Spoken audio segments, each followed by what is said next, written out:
Welcome to the Global Medical Device Podcast, where today's brightest minds in the medical device industry go to get their most useful and actionable insider knowledge direct from some of the world's leading medical device experts and companies.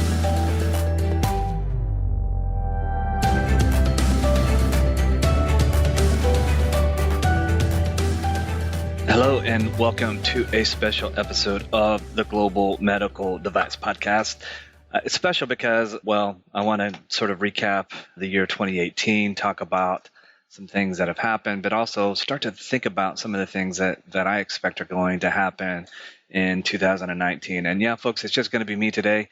So I hope you enjoy this. But first, I thought I'd look back on the year 2018. And if you remember back toward the beginning of the year, we put out a post at Greenlight Guru, 5 predictions for the medical device industry in 2018. And the first one, let me just do a brief recap of all those and see, where we stood or, what really happened on those predictions. The first prediction that I had is it's going to be harder for medical devices to get to market and stay in market in the EU. And I would say that, unfortunately, there wasn't a lot of clarity that was provided in the year 2018 on that path, the new EU MDR and the IVDR path. So still pretty confusing, still a lot to be done, and a lot more clarity, hopefully, that will come in 2019. We'll talk more about that here in a few minutes. Number 2, there's going to be a mad dash to update ISO 13485 certification before the deadline. And yeah, I think we saw a lot of that happening. We saw auditing organizations that were being booked and resources constrained and all that sort of thing. But, I don't know that everybody's got through the queue that wanted to, but I know there's been a lot of progress on that. And yeah, there was a lot of people that came late to the party on that, but that seemed to move along pretty well. Number 3, ISO 14971 will be revised for industry comment. Yeah, that happened in about September, October-ish timeframe. There was a draft version of ISO 14971 that was out for comment. Everything points to this being revised in 2019. Again, I'll talk a little bit more about that in a bit as well.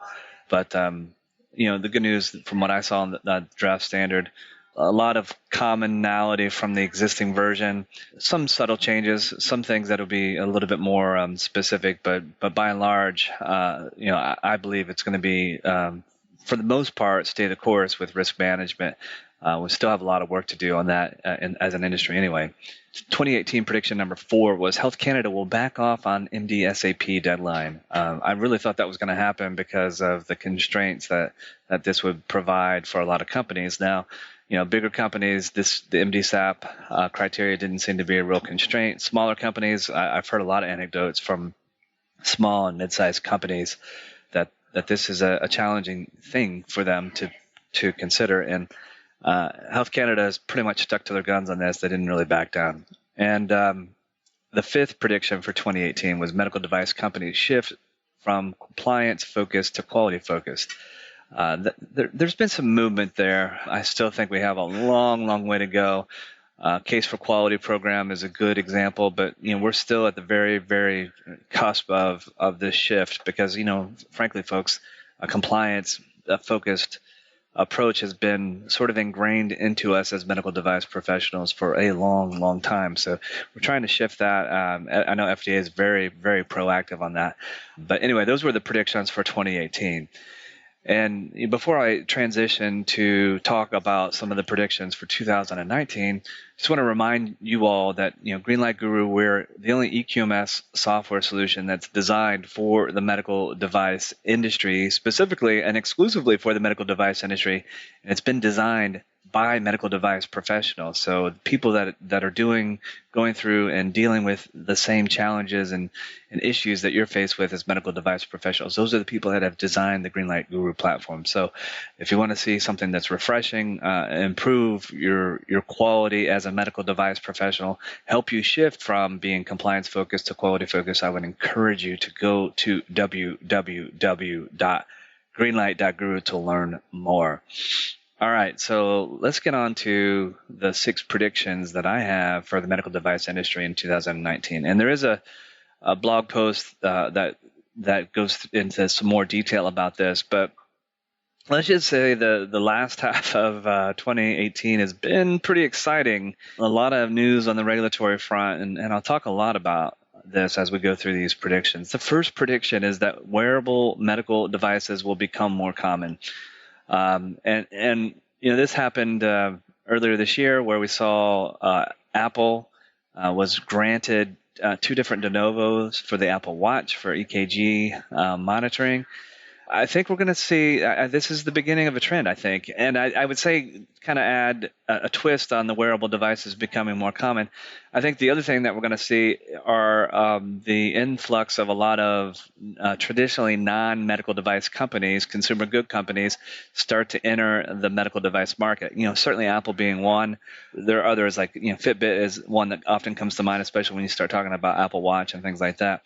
But even companies like Bose, they quietly have a device that went through FDA processes on hearing aids, and I think there will be a lot more of companies that we haven't normally referred to them as med device companies, but I think they'll start to enter that. And the wearable trend is very, very hot right now. And FDA has a guidance document on general wellness devices, so there is a distinction between general wellness and medical device. Do refer to that guidance document. It does provide quite a bit of clarity, but I think we'll see a lot of companies in the wearable space start to make that shift. 2019 prediction number 2, EU MDR challenges. As I mentioned in the beginning of 2018, one of my predictions is it's going to be more difficult to get products to market in the EU, and unfortunately that one sticks around. It's no clearer today, in my opinion, on how this is going to work and who's going to be available to help get products to market in the EU. It's no clearer today than it was a year ago, quite frankly. Maybe a little bit actually clearer, but generally speaking, it's still very confusing. We're very much into that 3-year transition for EU MDR. I believe we're about a year and a half in, so we're about the halfway mark.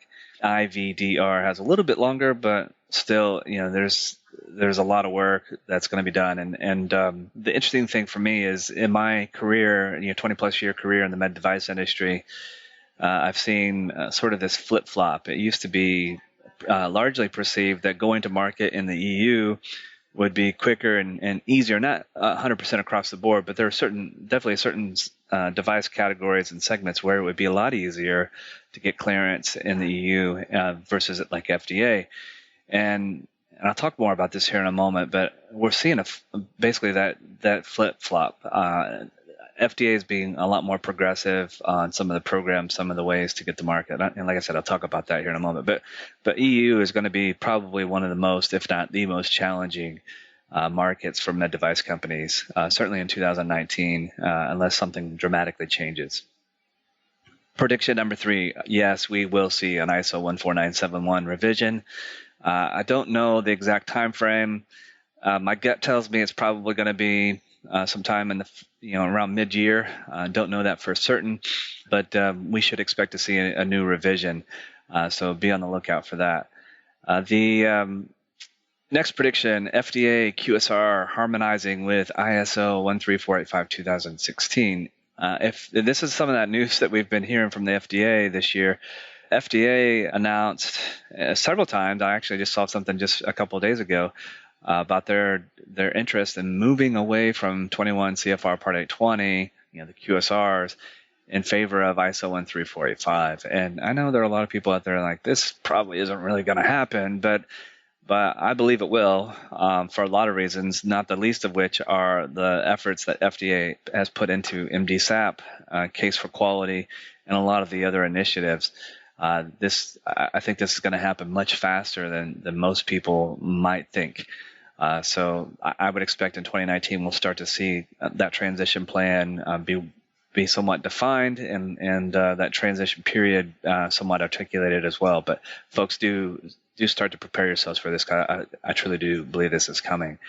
The other thing that I think is interesting about this one is we all know about 1345. It was revised in 2016, and there's a 3-year adoption period. So that March of 2019, if you were ISO certified, you need to have made that transition. And what I think is also interesting is that the ISO TC 210 working group this is the group that's responsible for updating and maintaining the 1345 standard, has already communicated that they're going to be meeting in early 2019 to talk about additional updates to that standard. So, here we go again. There's this effort that's going to be looking at 1345, possibly making some revisions. Some of that work's probably going to start in 2019. That coupled with FDA moving from the QSR to 1345. And keep in mind, FDA does have representation as part of this ISO TC 210 working group on the standard. So I think there will be a lot more to come on that as well.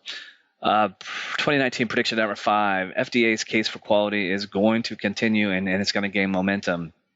And this is an area that I've really dived pretty deep and just try to understand a lot more about the program. I've been, as you know, if you've been participating in any of the Greenlight Guru webinars, we've partnered with the FDA on a webinar series on case for quality. So I definitely would encourage you to go check that out. We're coming out with an ebook on the case for quality initiative that should be coming out here pretty soon as well. It's a fantastic program, and part of the case for quality, there's a lot of initiatives that are involved with this. The big one for medical device companies is this medical device discovery appraisal program, MDSAP, and it's being performed by the CMMI Institute is the entity that's doing this. But it's sort of a refreshing look at the health of your business. I mean, historically, the way company health has been somewhat assessed is how compliant their quality system is to the regulations.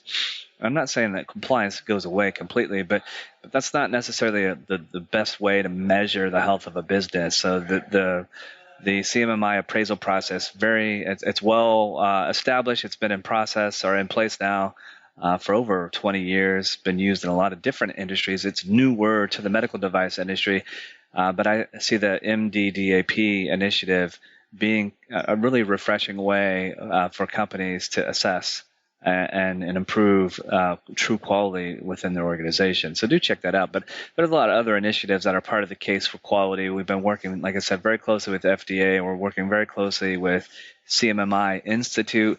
We're also working with MDIC, the Medical Device Innovation Consortium, who's they're all working together in some of these case for quality initiatives. So a lot of exciting things happening there. And then my last prediction for 2019 is that we should expect the FDA to continue to shake up regulatory submission processes and do so in a good way. We've, for roughly about a year-ish or so, certainly the last 6 to 9 months, there have been pretty frequent announcements from the FDA about abbreviated 510Ks and special 510Ks and alternative 510Ks and guidance on de novo and so on. And sort of the big news that came out from FDA on submission process happened toward the end of September. And this is when FDA announced that they were going to modernize the 510K process and that they were going to refer to this new pathway as the safety and performance-based pathway. It's so big, and again, there's more details to come, and you can listen to previous episodes of the Global Medical Device Podcast where Mike Drews from Vascular Sciences and I spoke or talked a little bit about what this means and how big of a deal it is. But some have called this, including Dr. Gottlieb, the FDA commissioner, the most significant modernization of the medical device review process in a generation. So I would expect that we'll see a lot more to come on this new safety and performance-based pathway, a lot more details to be provided on this, as well as other announcements from FDA. FDA has a part of their mission is certainly to ensure and promote the health of patients, but they're also very interested in innovation, and they want to be thought of as one of the leading markets to bring devices to market as soon as possible. So, I do applaud what FDA is doing. They're trying to be progressive. They're trying to be, I'll say, creative and innovative in the ways that which device companies can get their technologies to the market in the least burdensome way possible. So I think there will be a lot more to come on this, but stay tuned. But Just wanted to share with you some of the predictions from 2018, review those, and then also what I expect we should see in the industry in 2019. And for all of you, please continue to listen to the Global Medical Device Podcast. Share the news with your friends. I also wanted to let you know that we got a new podcast that's going to be coming out in 2019, so be on the lookout for that. We're going to be sharing some true quality stories from customers and partners and other medical device companies and resources. So be sure to stay tuned and be ready to check out that new podcast that will be rolling out in 2019. So happy holidays, happy new year, and look forward to talking to you all very soon.